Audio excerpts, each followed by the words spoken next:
to Ignite Your Influence marketing session. And today's not so much about marketing. Instead, it's about these creepy feelings that we get as business owners, as entrepreneurs, especially as women led business owners, that can literally just make us freeze and keep us stuck in a place that we really don't want to be in. And I'm going to use two words: imposter syndrome. Now, I know that this phrase has been overused lots, but it's a real thing. And for me personally, this is great timing to be talking about this because not only did I get off of a call with my mindset coach, Heidi Day, about an hour ago, which was so much needed, but it's something that I have been dealing with over the last few days myself. And it happens even to us established business owners and experts. All right, so before we jump in, if you are brand new to my Facebook profile, to Stylishly Branded, to Style Rebel Mama, wherever you are watching this, welcome. My name is Gina Tassinelli, and I work with experts, established business owners, coaches, and consultants to help you ignite your influence unapologetically on social media so that you can connect with more of your ideal clients and make a bigger impact and then make more sales. So if you're new, let me know. Just say new down below in the comments and let me know where you are tuning in from. First of all, let's just be honest. Okay. On a scale from 1 to 10, how often do you get or have that feeling of imposter syndrome? Let me know below. Okay. For me, over the last week or so, I'm going to give it like an 8. All right. So don't be shy to just be honest down below. This is a non judgment zone always when we are hanging out. So, and if you're wondering what is this that you're talking about? What is imposter syndrome? Okay. This is a feeling that we experience when we get rejected, when we feel like we're not worthy enough, when we compare ourselves with other people that maybe have been in our same industry space for a long time. And we think, why is it happening for them and not for me? Maybe I'm not good for this. Maybe I'm not made for this. So, have you ever had those feelings before? Come on. Yes, you have. And these are also natural feelings. Okay. They're supernatural, but here's the thing: they are feelings.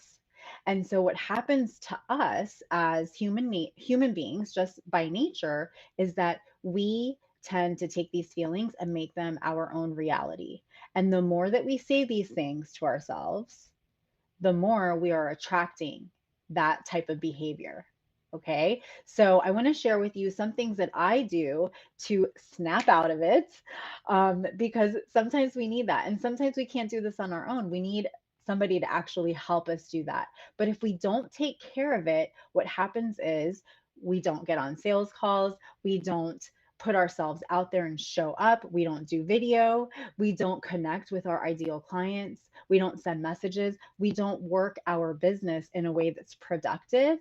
And we end up doing things that don't even matter. We work on a website or we work on, an email campaign, things that honestly aren't going to help move us forward. And so these are just some of my ways that I handle this. And I'd love to you have your own ways. Okay, so feel free to drop your suggestions down below.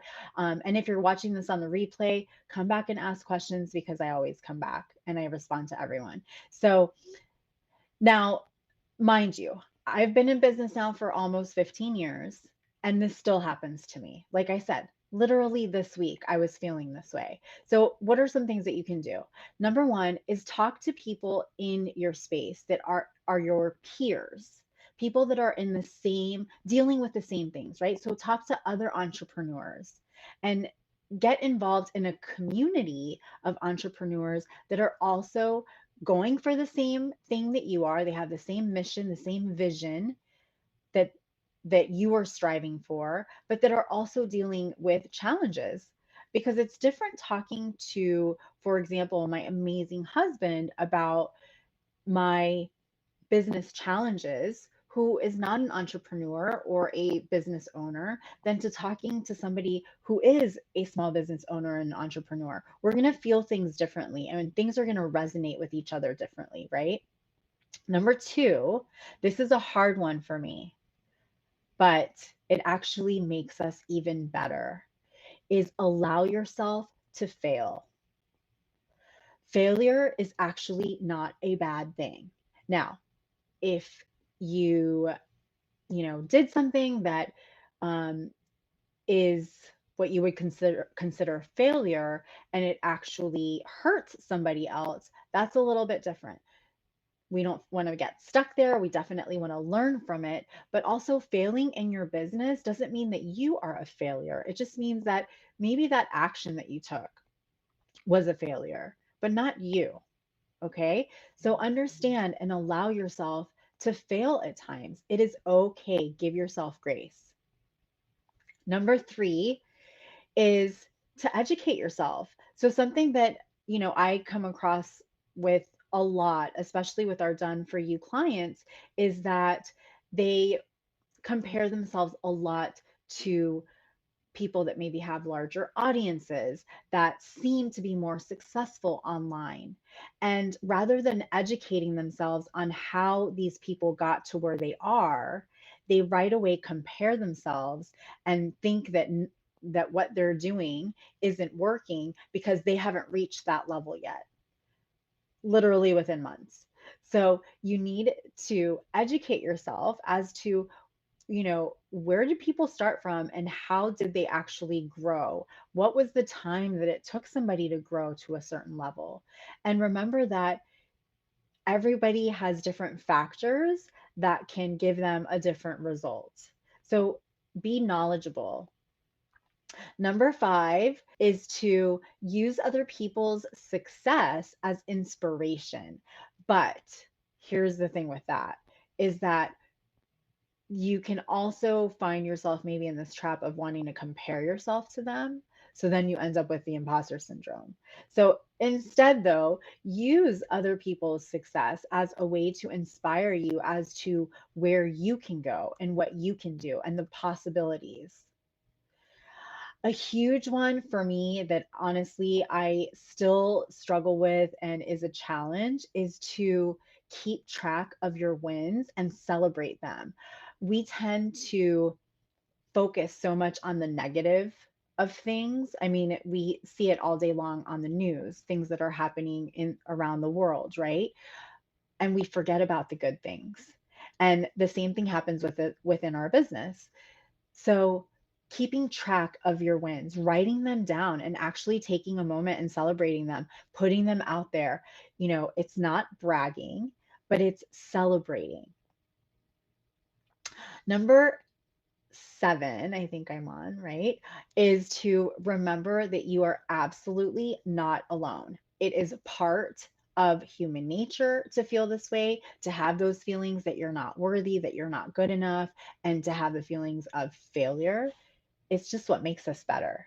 So remember that you're not alone. Every single person, every human being has gone through this and goes through it and still goes through it, has their moments.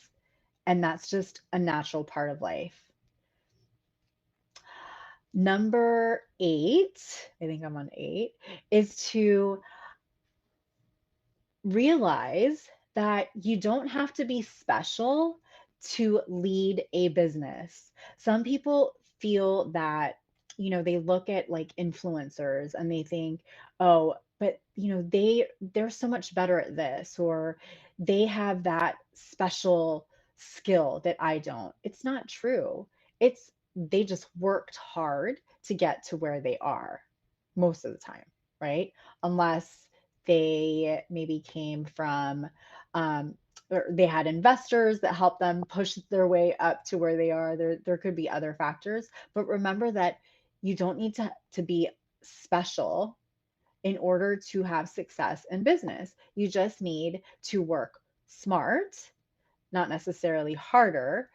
Also, to educate yourself, to be patient, to give yourself grace, and also identify what makes you different, because every single person that's alive is different in some way, in lots of ways. But remember that everybody is different. And just because somebody seems like they have more success than you do, remember that not everybody has to like you, not everybody has to become your client. There's enough business around for everybody.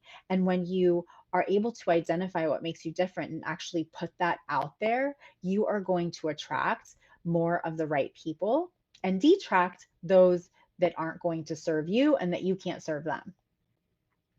And then the last one is talk to a mentor, have a coach, have a community to keep you accountable. That is one thing that I can't say enough is what has taken my business, both as an agency but also as a coach, to a whole new level, is being involved in communities where I have a mentor, I have a coach, I have accountability, and people that are they're on the same mission as I am to make a bigger impact with others, and we're dealing with the same challenges and the same wins. I will see you next Thursday right here, same time, 12:30 p.m. Eastern Time. Until then, stay social. Bye, guys.